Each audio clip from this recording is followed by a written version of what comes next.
Welcome to Journey Church. My name is Jamie. I'm one of the pastors here. We're thrilled to have you with us. Welcome. We are finishing up a series called Shadow of the Empire. This is our last message on that. Next week we start our season of Advent celebration, celebrating Christmas. How many of you already started listening to Christmas music? How many of you are hardcore? You're like, I'm not doing it. Wow. Whoa, look at you people. Wow. I wouldn't have guessed that, but I kind of dig that. I'm like that too, but I caved. I did. It's my kids. No shame. Thank you. No shame. All right, I feel better about myself today. Thank you. No, I did. This week we started. But this has been really fun to be in this book of Colossians and to be in a letter to a young church. Because, we're 12 years old, but it kind of still feels like we're young. We're finding our way. In many ways, we're being rebirthed. For those of you that know our story, we were in Franklin for about a decade, and less than a year ago, we moved out here into Brentwood. And so there's this other story of who we were and where we were, and that DNA transfers into this one. But there's just this rebirth. There's a whole new iteration of who we are as a church, and we embrace that. We welcome that. And so any teaching for young churches on how to live and the principles for relational interaction and all those things, we're grateful for. And so it's been fun to be in one letter to one church as they were working out their faith. It was written by a guy named Paul, who is a follower of Jesus, and he concludes his letter with just kind of, it's a bit of a goodbye, kind of he's wrapping up his letter, but he's also making all these personal connections. And so that's where we find ourselves as we wrap up this letter, and there's something really interesting, I think, about these personal relationships that Paul has, and as he highlights these relationships. So it seems fitting to conclude our series with a conversation about friendship and being in community. Colossians chapter 4, we'll begin reading in verse 7. So Tychus will tell you all the news about me. He's a dear brother and a faithful minister and a fellow servant in the Lord.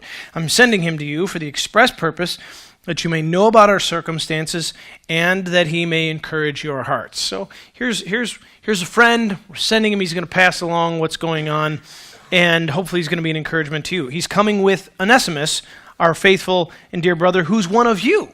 So it's just kind of cool. He's kind of referencing, hey, Onesimus was in Colossae. Whether or not he grew up there, it was home church, we don't know. But he was obviously sent out to go with Paul, be a part of the church planting experience, be a missionary of sorts. He's coming back home. You'll have a chance to catch up with him, one of your own. And he'll tell you everything that's happening here. And then my fellow prisoner Aristarchus sends you his greetings. He's not coming, but he wants to say hello and pass along a hello. And Mark, the cousin of Barnabas, and you probably have heard of Mark. He has a book in the Bible named after him where he records some of the life of Jesus. That's earlier in the New Testament. And he says, you've received instructions about him. If he comes to you, welcome him. And then there's Jesus, who we call Justice, probably for obvious reasons, who sends his greetings. These are the only Jews among my fellow workers for the kingdom of God, and they have proved a great comfort to me. And so what he's saying is, Paul grew up in a Jewish background, and of course there are Gentiles who grew up in a totally different culture who are finding Christ. And so these are Jews who have converted to giving their faith to the true Messiah, Jesus. And Paul's saying, actually, I don't have many, but the few that are here have been a comfort to me. Paul's story is he's been imprisoned multiple times, and it seems to be he's imprisoned now as he's writing this letter. So he's kind of speaking from his heart about how people have encouraged him. And then verse 12, Epaphras, who's one of you, another one, and a servant of Christ Jesus, he sends his greetings. He is always wrestling in prayer for you, that you may stand firm in all the will of God, mature and fully assured. I vouch for him that he's working hard for you and for those at Laodicea and Hierapolis, which probably sounds like he's another one that was sent out. They probably even took a love offering for him, and he's saying, just so you know, he's working hard, he's doing it.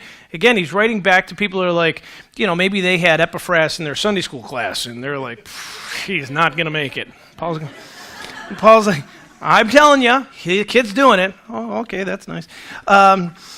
And then there's our dear friend Luke, the doctor, also has a book earlier in the New Testament. And Demas, they send their greetings. And give my greetings to the brothers at Laodicea and to to Nympha in the church in her house, this little small village meeting in Nympha's house. And there's another church, kind of neighboring city, Laodicea. After this letter has been read to you, see to it that it's also read to the church of the Laodiceans, and that you in turn read the letter that I sent them to the Laodiceans. So he's basically saying, hey, I've been sending letters to a bunch of people, pass them around, because there's some truth that will help hopefully encourage all of you. And then, by the way, tell Archippus, this is a guy, you kind of get the impression here, again, read into the story a little bit, that the Archippus, maybe he was struggling with his calling, and maybe he's a 9 on the Enneagram, and he deals with laziness. I don't know what to do. But he says, tell Archippus, see to it that you complete the work you've received in the Lord. He's basically, tell Archippus, keep going, brother. You can do it. I, Paul, write this greeting in my own hand. Remember my chains. Grace be with you. And I just hope you see in this that these are real people. Sometimes we read the Bible and it's like, oh yeah, it was this kind of ancient piece of literature, these abstract kind of principles, or there's some wisdom for living, or there's some wonderful poetry, or there's a lot of history. Oh, the real people living in real time. Paige, who oversees the youngest of our children, Paige and Lindsay, it's called Good Shepherd. They have all these kind of like physical objects. They're not toys, but they're like little physical things that they move around to actually learn about the wonderful stories that are in the Bible. And one of the things Paige said to me early on is, we keep taking them to a map over and over again because we want them to differentiate between what's happening in the Bible and their nursery rhymes. Like, no, these aren't just great stories. They really happen. They're real people in real time in real places. And I love that.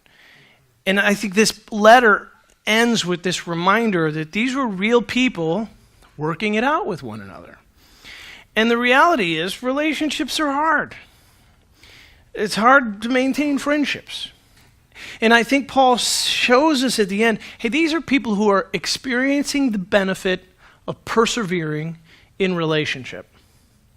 One of the seductions that bedevils Christian formation is the construction of utopias. Eugene Peterson talks about this. He says, utopia is in no place. It doesn't really exist. It's this ideal thing that where we can totally live without inhibition and interference, the good, blessed, and righteous life. It's almost like there's a little Christian snow globe out there, and it's just so beautiful. But it's not real. It's not real. The fact is, our community is never still and never perfect. We're always changing and being changed by one another. We can get lost looking for the ideal, forgetting that the ideal doesn't exist. And it's not just in a church, it's in a marriage, it's in parenting. We have to remember that the world will always be messy and always be broken until God brings that final restoration. We're in a restoration process, but we don't achieve utopia. About the time you finally get through whatever problem you're working on, what happens? Yeah, in a quick response, we have more problems. There's new things, and part of this is God going, hey, part of the reason it's broken is for you to be reminded that you're not going to find everything you need in your wife. You're not going to find everything you need in your children. You're not going to find everything you need in your family. Always something's going to be missing because you're going to have to find it in me. That longing is set in your heart. Eternity is set in the hearts of men so that you remember you're created for something more. This is not all there is. There is a beyond. There is a deep mystery. Never forget. And so we can't get lost in the utopian way of living. And we must remember that being with people impacts us, or not being with people impacts us. I just started into a book called The Power of the Other. And the premise of the book is that being with other human beings literally physiologically changes us. That the people we're surrounded by literally has an impact on how we are, not just spiritually and emotionally, but physically. And the absence of being with people affects us. How many extroverts in here? Who are my extroverts? Yep. See how quickly they raise their hands? Introverts, I won't even ask, because you wouldn't put your hand up anyway. Some of you love to be around people, and you get energized from it. And introverts, you're like, why do they make stories about people being lost on an island and that being a bad thing? Introverts fantasize. You're like, if I could get lost for 6 months, maybe 8. I mean, I should be found eventually, but we need people, introverts. And extroverts, sometimes you need to stand down. relationships are challenging because we're all wired differently. But here's the thing about friendship, and when I'm going to talk about friendship here, I'm going to use friendship and relationship interchangeably. And here's how I want to kind of frame friendship. What I'm talking about specifically here is holding a place of commonality. Tim Keller actually talks about this in a beautiful way. He says, the question of friendship is not, do you love me? That's not your first question of friendship. The question of friendship is, do we love the same truth? At a deep level, is there something we hold in common about our worldview and how we understand the meaning of life?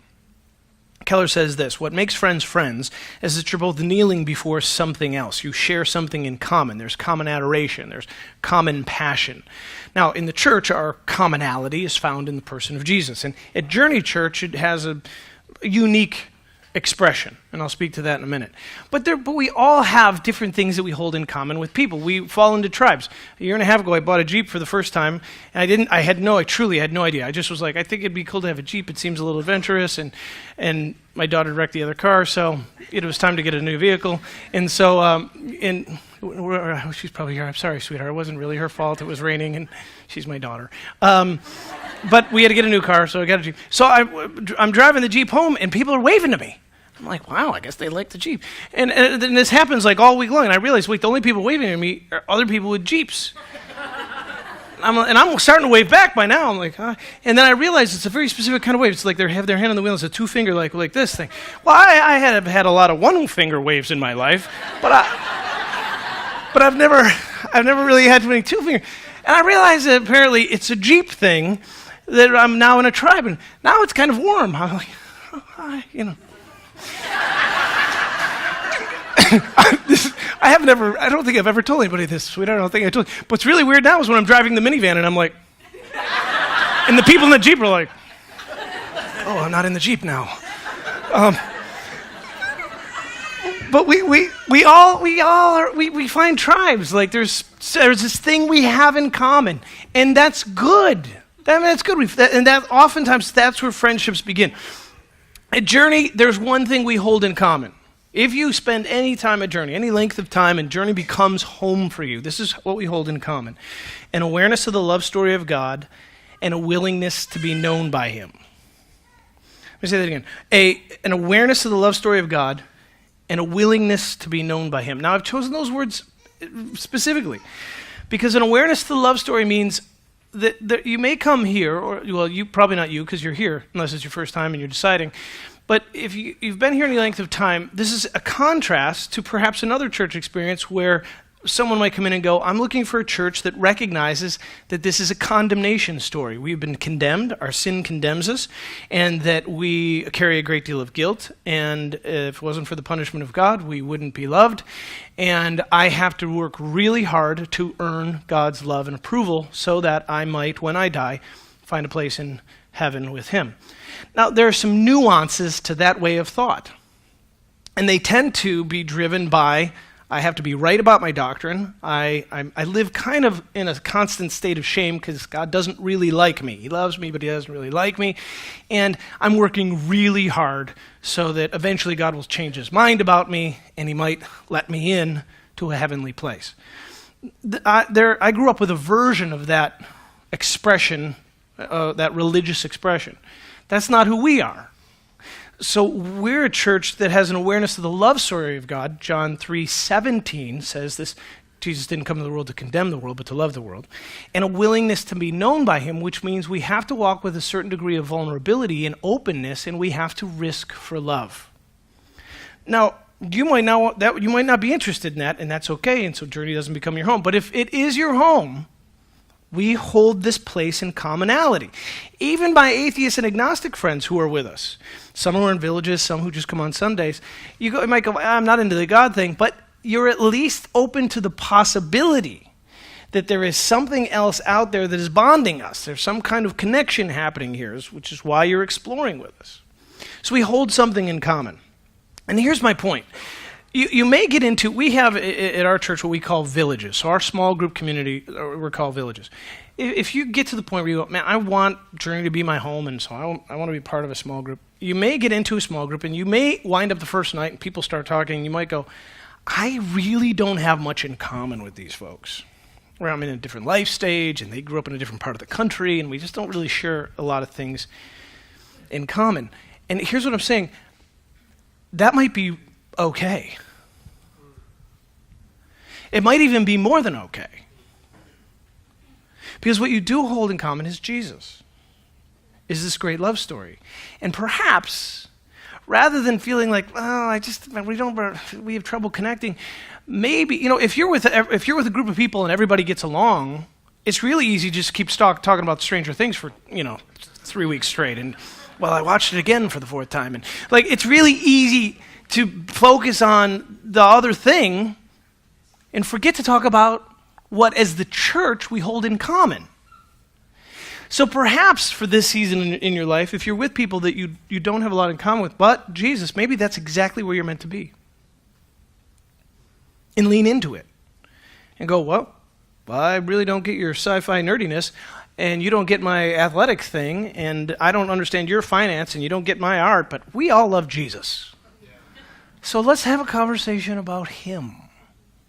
How do you experience God? Tell me about that. Because you know how this changes us? When you appreciate the flavor of other people's lives, it changes how you get to know God. If you can suspend your criticism and walk with an open posture and go, rather than me telling you you're wrong and you're crazy and that's weird, if I can go, wow, interesting.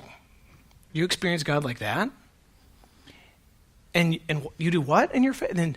And how about that? And that's a spiritual practice for you? And tell me, oh, that seems so hard for me. I don't explain. You see how everything changes because it's a spirit of curiosity. And now, rather than leaning in as a talker, you're leaning in as a listener. Ephesians 4:2 says this, be completely humble and gentle, be patient, bearing with one another in love, make every effort to keep the unity of the Spirit through the bond of peace. It's not lost on me that this is the week of Thanksgiving and that some of you will be heading home. Be completely humble and gentle. Be patient, bearing with your mother in love.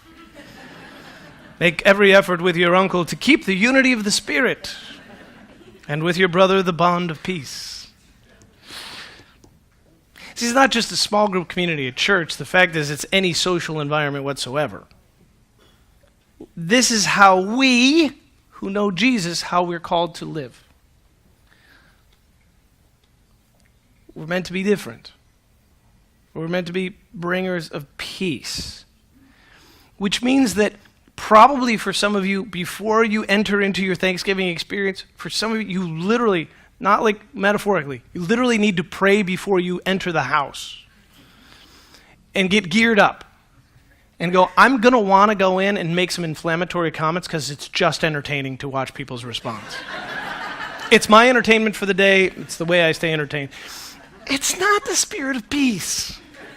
You're like, yeah, but when my mother and brother go at it, it's so funny. No, we're meant to be peace bringers. And here's the deal. Friendships, relationships are hard work, and they don't happen without intentionality. We all lack a certain degree of awareness. Every one of us lacks a certain degree of awareness.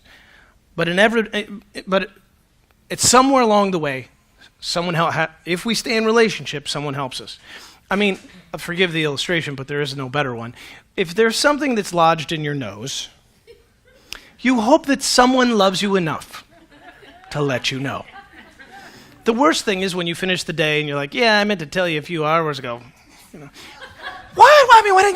Well, it was a little awkward. We all have a lack of awareness.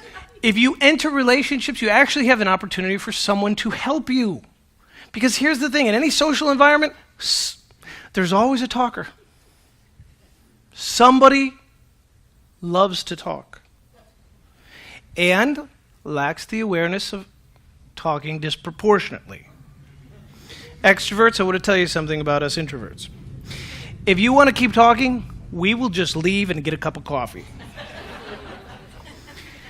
Because we're not going to, the battle's not worth it. Just knock yourself out.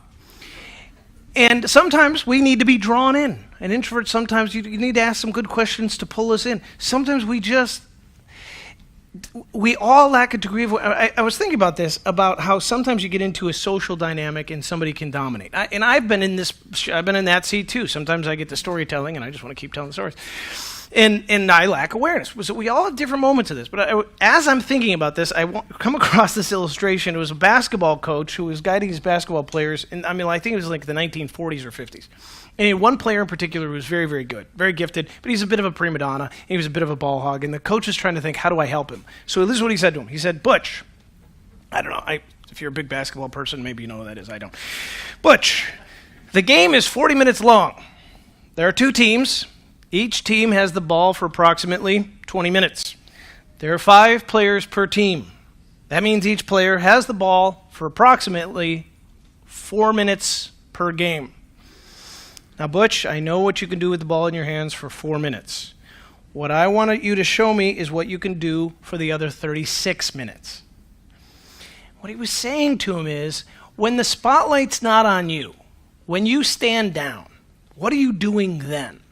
And sometimes in a social dynamic, this has to do with our being talkative. So sometimes, literally, you're in a conversation and people are engaging and you're talking, but there's also a moment where you don't talk. There's also a moment where you're meant to listen. And what do you do with those minutes? Because some of us are not good. Some of us, we're not good listeners. All we're doing is waiting to respond. It's just someone else is talking, and then you just wait. Oh, now I can talk, and then now I can talk. And sometimes the person just takes a breath, and you're like, whoa, I got a crease. Bam, and you're in, and someone's like, I've been to India. I was in India, and when I was there, there was a lot of my sense of smell, and you're like, I wanted to tell a story, and I see this happen in social environment. The other person just walks away, and the other person, he just runs on about his story. In social environments, we sometimes struggle because we just don't know. If you're willing and you're open, number 1, you can allow people to guide you. Number 2, you can lead with a place of listening rather than talking. And by the way, I thought about this, so I ran the numbers for those of you who are in villages. If you have 12 people in your village, I did some math, and you meet for 90 minutes, you each have 7.5 minutes to talk. If you're currently talking for 20 minutes with wind gusts up to 40 miles an hour in your village, you might want to consider taking space for others. If you can be honest, and part of the problem is you don't know you're you, so I get that that's a challenge. But if you're at all willing, if there's just the slightest possibility that you're a little dominant, and if you're not sure, ask somebody close to you, honey, do I talk too much? Yes, you do. Ask yourself why. What's driving it? T.S. wrote a play called The Cocktail Party, and in the play, they say this: half the harm that is done in this world is due to people who want to feel important. Half the harm that is done in this world is due to people who want to feel important. And here's the thing. There's no judgment on others, because we'd have to start here. We all want to feel important. We all want to feel unique and special. And for some of us, this comes out in a social environment through the talking behavior. But it happens a lot of different ways. But what if, when we entered into the Thanksgiving meal, when we went to our village, when we went to the work party, all the social things that are going to come up for you in the next few weeks, what if you said, I'm grounded in Jesus. I'm in Christ. I am unique. I am special. I'm important to him. I do not have to be clever. I do not have to make a splash. I don't have to make a scene. I'm grounded. I'm good. How would that change the energy in you when you walk into a social setting? And might it help you lead with your ears and not your mouth? Might it help you as a listener instead of just a talker? And again, if you go, well, that's not my thing. My problem is I don't talk enough. Okay, then reverse it. Instead, might you actually speak up and risk in conversation? Where you might be unwilling, you just go sit in the corner and don't say anything. What's the place that stretches you to engage, search for a place of commonality, and find connection? Because to my introverts, you're always going to have trouble with friendships if you don't initiate. You cannot wait your whole life for others to initiate with you. And for my extroverts, we have to learn how to listen. Mark Nepo says this: in order to be whole, suspend your criticism. For life is not a matter of taste, but of awakening. Not a matter of finding things pleasing or disturbing, but finding things completing. Remember, this is a restoration journey. It's not a matter of liking or disliking, but of opening the geography of one's soul. What if we walked into these environments and instead of going, I like that, I don't like that, just creating all these places of polarity, instead we went, that's interesting. I want to be curious about that. And how about that? That's different. And tell me about. Show me. A few weeks ago, I reminded you of this phrase I got from my dad: treat everybody as if they have a need, because everybody does. I wonder if, over the course of this week, some of these social settings, what if you went in, grounded in Christ? You didn't have to be important. What if you went in, and again, this week, I guarantee a lot of us are going to interact with family at some level. I don't have to prove that I'm right. I don't have to defend myself. And when I get into the awkward conversation, the hard conversation, the annoying conversation, whatever it is, God, would you give me enough patience and humility to hold the space, be present, and let me look underneath what they're saying and see the pain and ask some well-timed questions. Like, tell me more about that. Hey, that sounds like there's some hurt there. Hey, I've known you, we've known each other for a long time, but I've been out of town, and there's certain things I don't know. Tell me about your story. Like, what happened to you when you were a kid? What shaped you? Was there something that altered the trajectory of your life in adolescence? Get curious.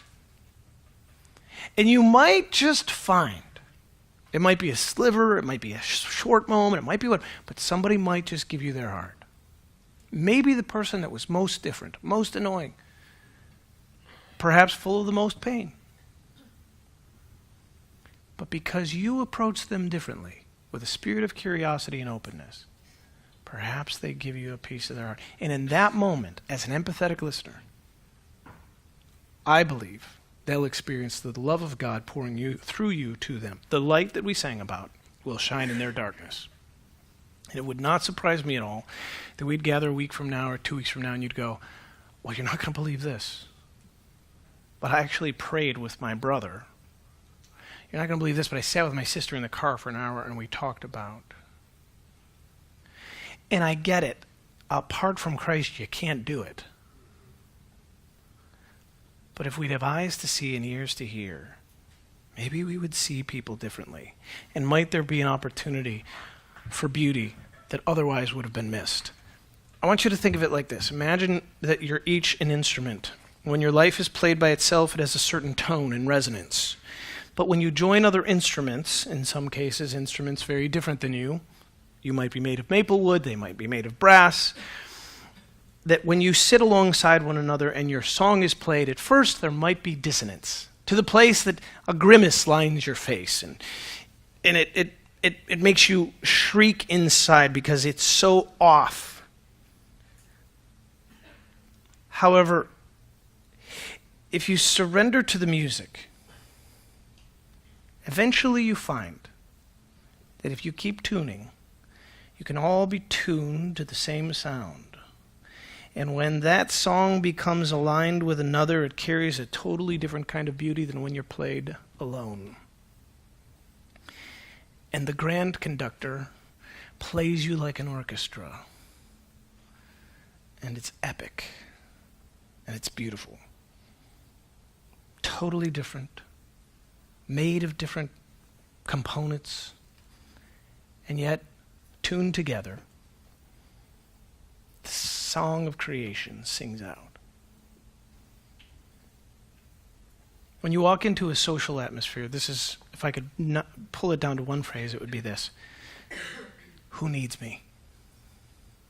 God, we prayed before I walked in. We're good. Yes, I have needs, but in this moment, we're good. I'm on mission. Who needs me? I want to be a great listener for someone. And if you're going to choose the person I have the most trouble with, give me the humility, the patience, and the strength. Because I want to show your love. When our church was 10 years old, 10 weeks old, I was digging through some of my old materials. 10 weeks old. So this is maybe early March 2007. I shared this with our gathering. We were just kind of forming as a church. And I said, I was just trying to think, this is my prayer for our church in our earliest days. My prayer before God is that Journey will be known first. If people say, hey, Journey Church, what's that? That we be known for our love. The people looking at our story and say, oh, those people, they just love each other. They gut it out, and they love our community. And that their conclusion would be that our love is so ridiculously different that it has to be otherworldly, and that it has to come from another source. That we would not live lives of cynicism, but lives of curiosity, and that might spill over into other people. And they might go, what is it about that? And that conversation maybe you get to have on Thursday, that you get a text on Friday or maybe a few days later and someone says, hey, by the way, thank you. I wasn't expecting that. And you go, me neither. But Jesus surprises me all the time. You don't have to sell Jesus. You don't have to prove that Jesus is right. He's completely capable on his own. Jesus' love is so compelling, just be in it. And let it be in you. I'm going to close with this story. It's a story I told years ago, but it came to me, it just seemed right for today. I first heard it by a guy named Tim Sanders.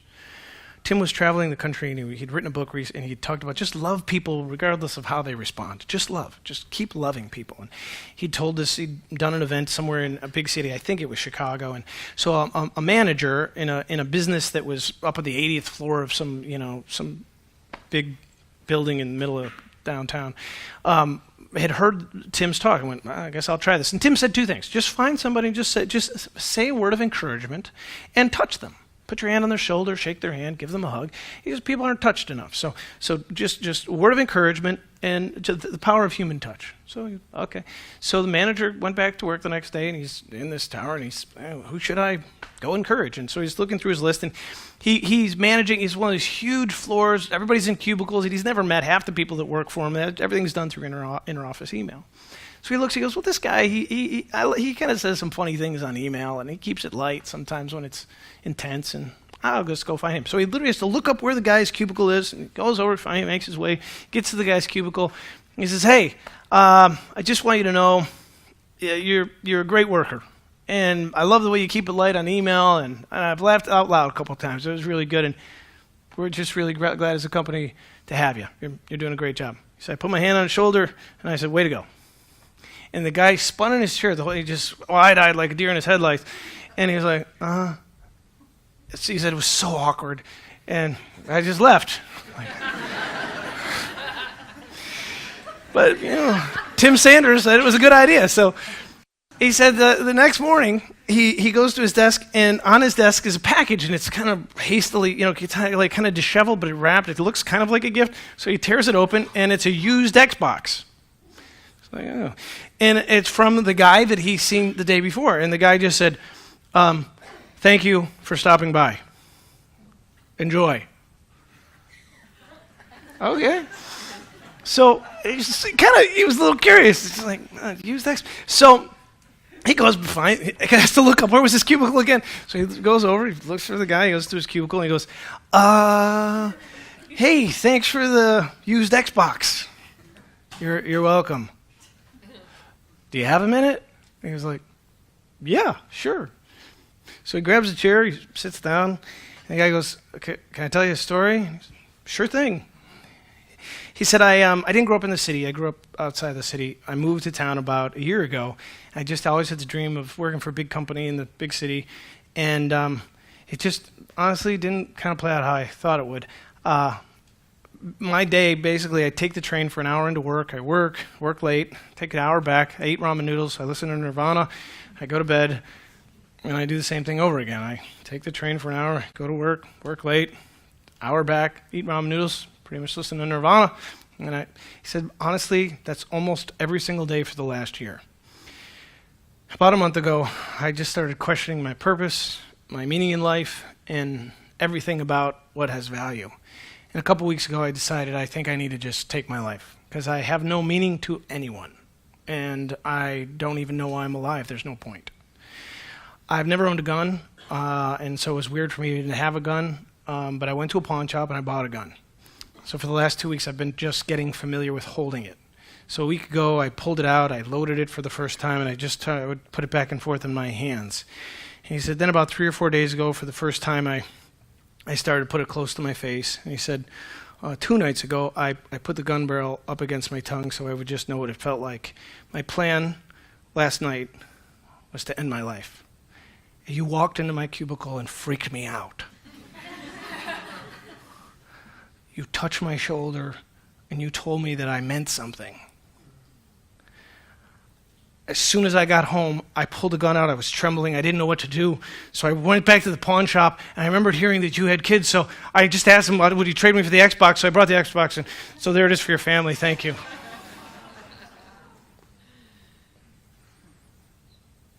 Touched my shoulder. He told me I had meaning. Everybody has a need. Would you bow your heads and close your eyes with me?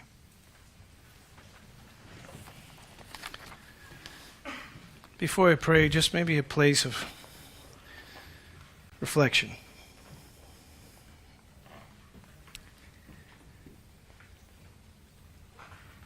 Is there somebody in your life, is there a name that God just bringing to mind right now? Is there a person maybe that you brush by fairly often, but you don't really have time for an interaction? Is there someone that's really, really hard to be around?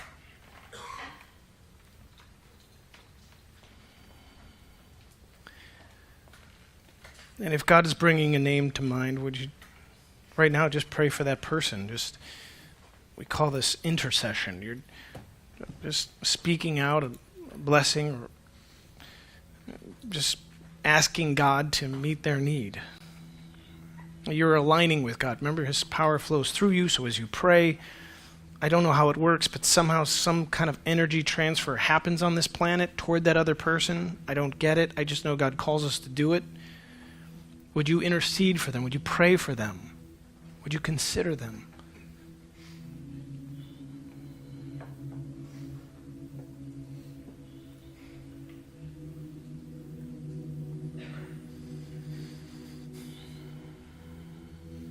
And then would you just ask God about what your next action might be with them? A written note, an email, a conversation, an introduction. And would we be open to the people that are around us and recognize that they all have pain, they each have a need, and they long to be known, feel important, be loved. And they all know God in a little bit different way than we do. And if we'd take the time, not only might we love them, but we might learn to love God differently as well. And so, Father, my prayer for all of us is humility and patience and discernment. Would you give us eyes to see and ears to hear what's happening in the kingdom? God, there's an old phrase, if we could love them the way you love them, see them through your eyes. And God, for some of us, see ourselves that way because we're just not real great at being patient with ourselves. So for some of us, God, would the first extended hand of love be to our own heart? And would we remember that we are seen by you and that you know us and that in the moment you're enough. We know we have other needs, but in the present moment, you can fill the void. The longing will continue to be there, but we'll let tomorrow take care of itself. Just in this moment, you fill our hearts. And on a week where we pause to be thankful, we say, God, thank you. Thank you for first loving us. And thank you for the relationships, even though they're hard. Thank you for the friendships and relationships that are there. Would we not neglect them, and would we be intentional in showing up?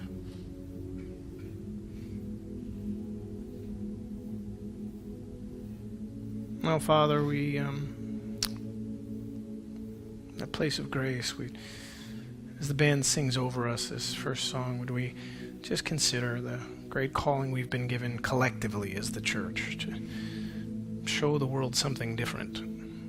We know we can only do it one relationship at a time, but our desire is collectively that we'd show the world there's a different way, a true love. Hear us as we sing back to you, as we praise your name. Speak to our hearts. We're listening in Jesus' name.